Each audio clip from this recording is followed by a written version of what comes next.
All right, we're in Mark chapter 9 this morning, and we're going to start at verse number 30. Mark 9 and verse 30. In our last lesson, we noted a couple of lessons ago, of course, we're talking about the transfiguration of Jesus that was just read about in our scripture reading this morning. But following that, we talked about how the disciples didn't quite understand and grasp what Jesus was saying and teaching them about his being raised from the dead. And that became a question to them. They didn't understand Elijah coming first and then the resurrection from the dead.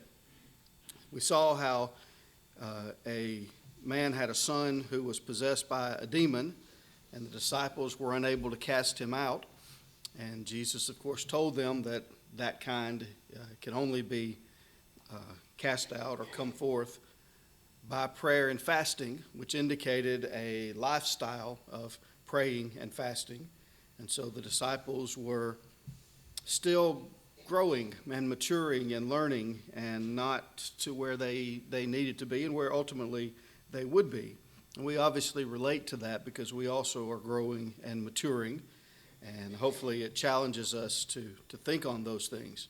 When you pick up in verse number 30, it says, "They departed thence and passed through Galilee, and he would not that any man should know it. For he taught his disciples and said unto them, The Son of Man is delivered into the hands of men, and they shall kill him, and after that he is killed, he shall rise the third day. But they understood not that saying, and were afraid to ask him." And notice in that passage, and especially verse 32, that they still don't understand what Jesus is telling them when he talks about his being betrayed and being killed and then being raised from the dead.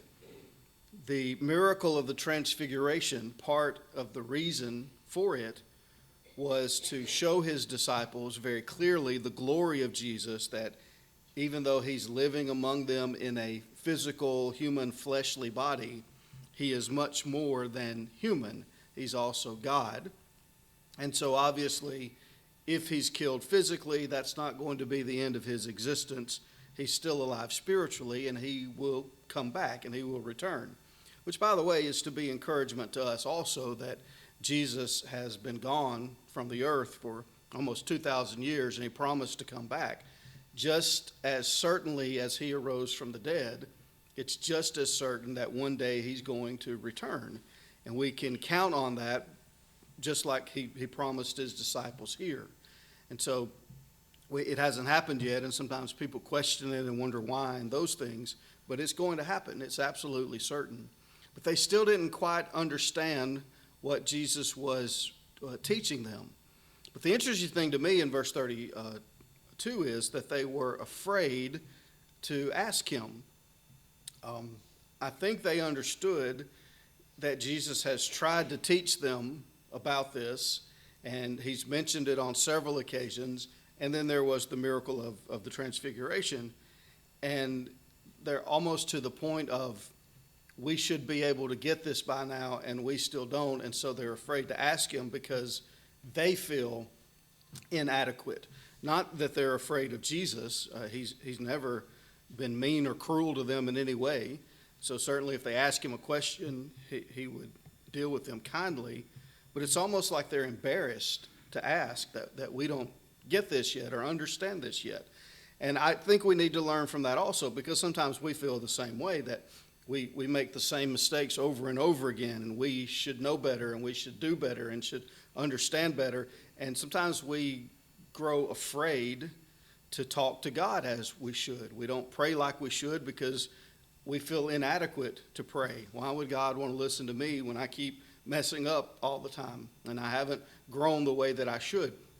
But that's the wrong attitude to have. They should not have been afraid of Jesus. They shouldn't have been afraid to ask him.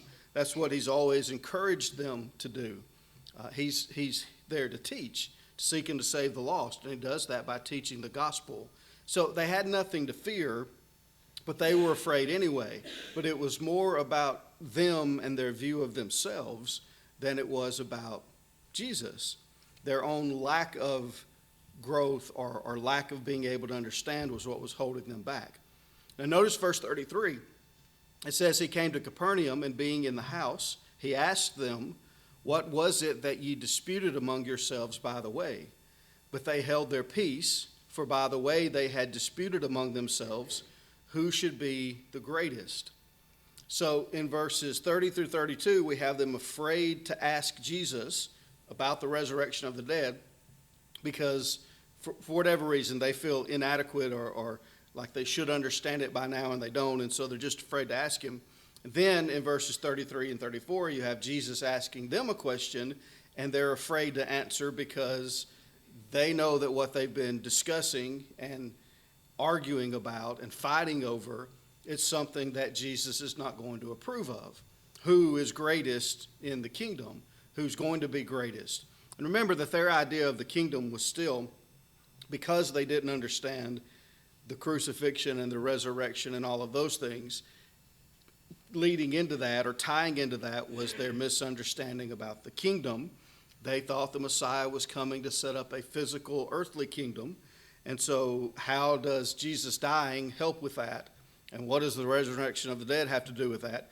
And because they held on to that view of the kingdom, they're arguing over who's going to be the greatest.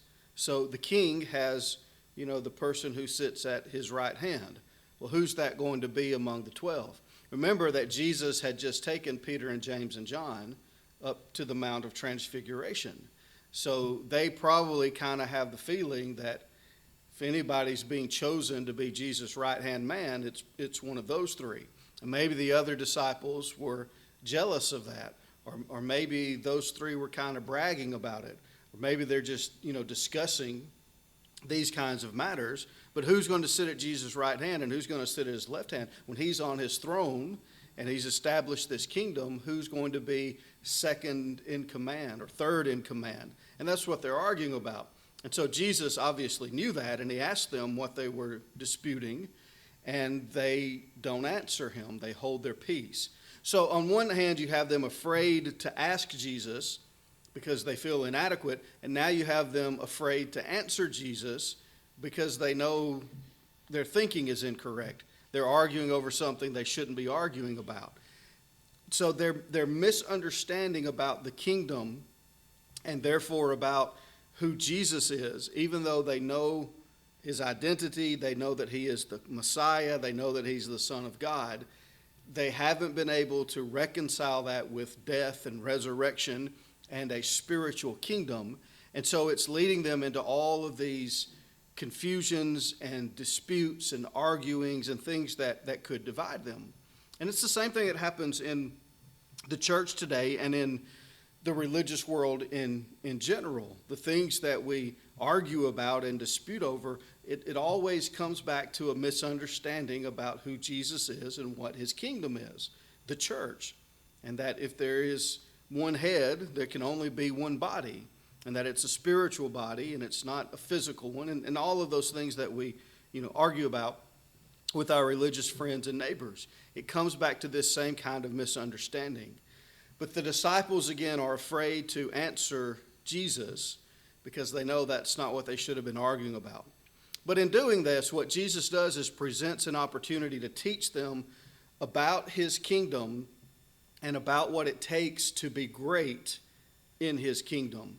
And so, again, even though they were afraid to ask him about the resurrection, about his crucifixion and those things, he's not just finding, but creating another opportunity to teach them what they need to know. So they were afraid to ask, but he's going to teach them anyway. And so he's going to show again that this is a spiritual kingdom. And so greatness comes from spiritual characteristics, not physical ones. So he says in verse 35, the Bible says that he sat down and called the 12 and saith unto them, if any man desire to be first, the same shall be last of all, and servant of all. And he took a child and set him in the midst of them.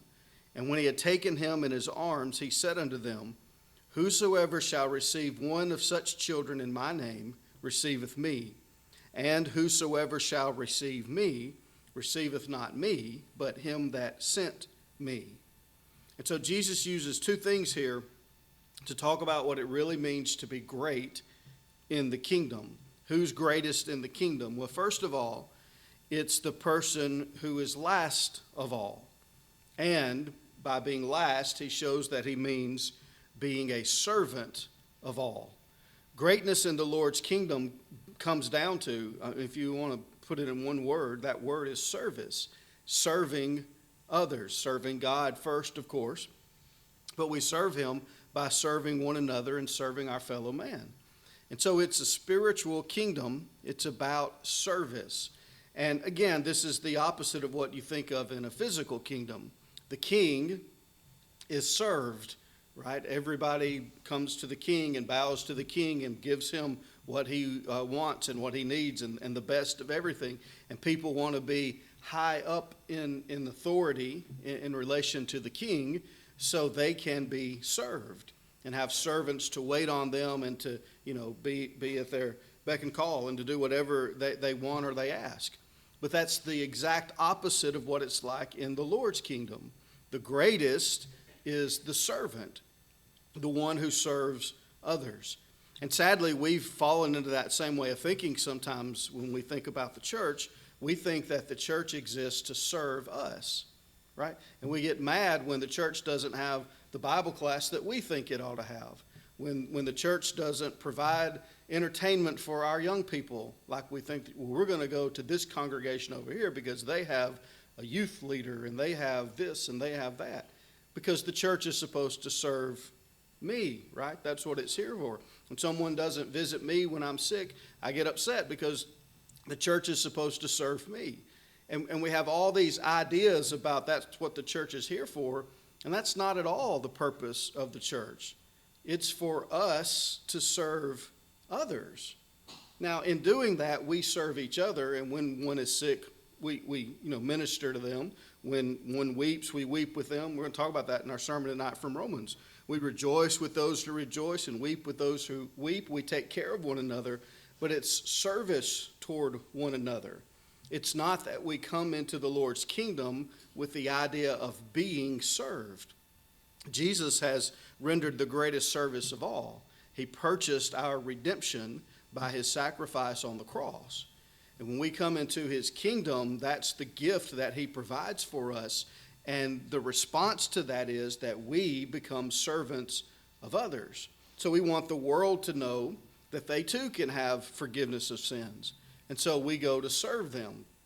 And that means when we go and knock on their door, they're going to be angry at us for disturbing them. They're going to be upset when we tell them the truth. They may slam the door in our face, whatever. But we take it because we're servants and we're serving them. So it's an attitude of service, of servanthood, that we belong to the Lord. And as we've been talking about in Romans, our lives are now a living sacrifice. Everything that we do, we are presenting it on the altar to him because he deserves it for what he's done for us. So if I want to be great in the Lord's kingdom, I have to be a servant. So that requires some things. First of all, it requires humility. Take just a minute and go back with me, if you will, to Matthew chapter 18. And I haven't done this a lot in studying Mark. I've been trying to stay just with Mark's account of the gospel because it is so unique and concise, and he skips over a lot of the details. But Matthew takes this same situation where Jesus is teaching his disciples, and he greatly expands on it. And I just want to mention a few things that Matthew shows us that are not in Mark, but they're in the same context and the same setting. So if you notice verse 1 of Matthew 18, it says, "At the same time came the disciples unto Jesus, saying, Who is the greatest in the kingdom of heaven? And Jesus called a little child unto him, and set him in the midst of them, and said, Verily I say unto you, except ye be converted and become as little children, ye shall not enter into the kingdom of heaven. Whosoever therefore shall humble himself as this little child, the same is greatest in the kingdom of heaven. And whoso shall receive one such little child in my name receiveth me. But whoso shall offend one of these little ones which believe in me, it were better for him that a millstone were hanged about his neck, and that he were drowned in the depths of the sea." And so Jesus shows us, and the disciples, and also us, that the key to being great in the Lord's kingdom is humility. And he does that by bringing a child into the midst of the disciples. And so you can imagine the astonishment of the disciples when Jesus uses this little child to teach this powerful lesson, that if you want to be great in the Lord's kingdom, you have to be like a child. That seems almost counterintuitive, like Jesus has been teaching them to grow up and to mature, right, and to understand and all of those things, and now he's using a child. But what he means, of course, is to be humble like a child, to have a childlike heart. If you look at chapter 19 of Matthew, down at verse number 13, make sure this is right, yeah. He says, "Then were there brought unto him little children, that he should put his hands on them and pray, and the disciples rebuked them. But Jesus said, Suffer little children," which means allow little children, "and forbid them not to come unto me, for of such is the kingdom of heaven." And so the people were bringing their children for Jesus to lay hands on them and to pray for them and over them. And the disciples were rebuking them. Don't bother him with these children. You know, they don't understand. They're too noisy. They cause too much commotion or whatever. Jesus is too busy to have time for children. But Jesus' answer was, allow it. Don't keep them away. Don't forbid them, but allow them to come to me, because this is what the kingdom of heaven is made up of, that childlike heart of humility and of innocence. And that's what the Lord is telling his disciples back in chapter 18. If you want to be great in his kingdom, you have to be humble, to have a heart like a child. And then he says in Matthew chapter 7, verses 7 through 11, that to be like a child is to have a childlike trust in the Lord. So, for example, he says, "Ask and it shall be given you, seek and ye shall find, knock and it shall be opened unto you. For everyone that asketh receiveth, and he that seeketh findeth, and to him that knocketh it shall be opened. Or what man is there of you whom if his son ask bread, will he give him a stone? Or if he ask a fish, will he give him a serpent? If ye then, being evil, know how to give good gifts unto your children, how much more shall your Father which is in heaven give good things to them that ask him?" There's a childlike trust demonstrated there. When our children are in need, they ask us for what they need. Very often we provide it before they even ask because we know their needs, but when there is something, they come to us and ask. They're not afraid. They know we love them. And as parents, we're going to give them what they require and what they need and what is best for them. And that's the same kind of trust that we have to have in the Lord. Remember that the disciples were just afraid to ask Jesus about the resurrection. And Jesus is saying that's not a childlike trust. If you were truly a child of God and understood him as your Father, you wouldn't be afraid to ask him what you don't understand or what you need. And because he is a good Father, he will give you what you need and what is best for you. And a little child demonstrates that with their reliance upon their parents and their trust in them. They show us what our faith in the Lord is supposed to be like. Look also at Matthew 11 and verse number 25. So we have a childlike heart. We have a childlike trust. And here in Matthew 11:25, we have a childlike faith. At that time, Jesus answered and said, "I thank thee, O Father, Lord of heaven and earth, because thou hast hid these things from the wise and prudent, and hast revealed them unto babes," which means babies, infants, young children. Now, they didn't mean, obviously, literally young children, but people who had the heart and the trust and the faith of young children. So when Jesus preached and when he taught, especially when he taught in parables, those who thought that they were wise and prudent, that they were highly educated and so intelligent that Jesus couldn't teach them anything. Who is this guy to think that he can teach me? He's a carpenter, right, who grew up in Nazareth. Who does he think he is? What does he think he knows that can that can help me. I went to the greatest school in Jerusalem. I've been educated in the Roman Empire. I know Greek history and philosophy. What can Jesus teach me? So they were wise in their own eyes and prudent in their own eyes and thought they knew everything. But those who had a childlike faith and understood that they didn't know everything and were open to being taught, they received the message that Jesus preached and that he taught. And that's again what Jesus bringing a child into the midst of the disciples is illustrating to them, to have that childlike faith, to admit that we need God. We need a father to help us and to teach us and, of course, to guide us. And one more verse. This is over in 1 Corinthians. I'll flip over there and read it because we're going to come back to Matthew. But 1 Corinthians 14 and verse number 20 says, Brethren, be not children in understanding, howbeit in malice be ye children, but in understanding be men. And so be mature in your understanding of God and his word. But when it comes to malice, to anger, to hatred, be like children. And that's a childlike love. Easy, ready to forgive always, and to restore relationships. Children can be, fighting tooth and nail with one another 1 minute, and then the next minute they're best friends, right? That's how we're supposed to be when it comes to our love to our fellow man. That when we disagree or when we hurt one another or whatever, we make it right, and we forgive and we move on as brethren. And it takes a childlike love to do that. And so to be a follower of Jesus and to be great in his kingdom, it requires this attitude of humility that's demonstrated by the child that Jesus brings into the midst.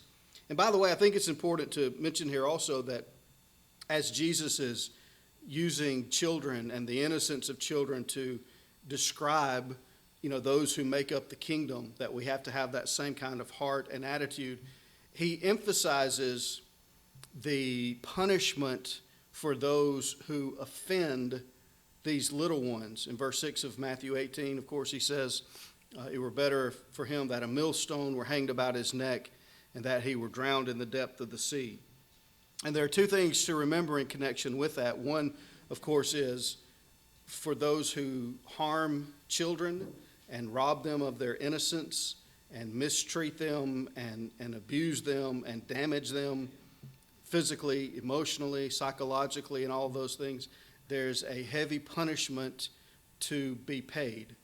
And our world is filled with that, and it's heartbreaking the more you look into the things that happen with children in our world. There's a terrible punishment coming for those who do those kinds of things. And we want to make sure that we're never on that side, of the story. But the other lesson there, of course, is he's talking about offending one of them, which means to cause to stumble. And you can do that when someone is literally a child, but also when someone has a childlike faith and a childlike humility and a childlike, love. When somebody is possessing these characteristics as a Christian and another brother or sister in Christ causes them to stumble, then you've done the same thing that he's describing here. And sadly, we see that too often in the church, where we become calloused, we become jaded, we develop the attitude that, if people in the church act like this, then what's the point of me trying to live the Christian life, right? We see it too often when we mistreat one another, when we do things behind one another's back, when we hurt each other, when we discourage one another. We're falling into the category of offending these little ones. Because it's not just literally children, but it's those who have a childlike faith.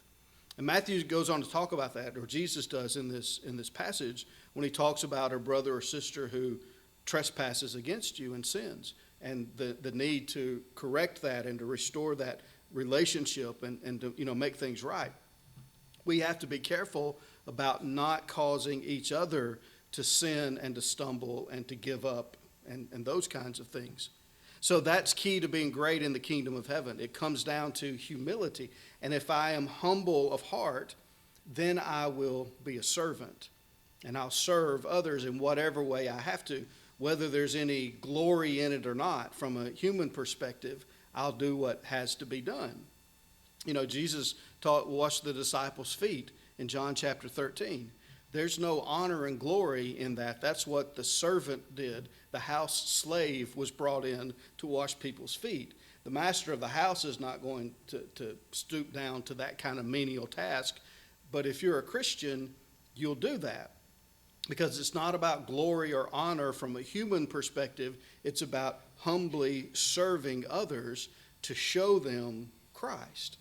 And that's the principle that he's teaching. Real quick, I want to notice with you in this chapter of Matthew 18, just a couple other things. So verse 6, he talks about not offending one another. Verse 7, he says, woe unto the world because of offenses, for it must needs be that offenses come, but woe to that man by whom the offense cometh. Wherefore, if thy hand or thy foot offend thee, cut them off and cast them from thee. It is better for thee to enter into life halt or maimed, rather than having 2 hands or 2 feet to be cast into everlasting fire. And if thy eye offend thee, pluck it out and cast it from thee. It is better for thee to enter into life with 1 eye, rather than having 2 eyes to be cast into hell fire. And so Jesus is talking about self-examination here. He says in verse 10, take heed that ye despise not one of these little ones. For I say unto you that in heaven their angels do always behold the face of my Father which is in heaven.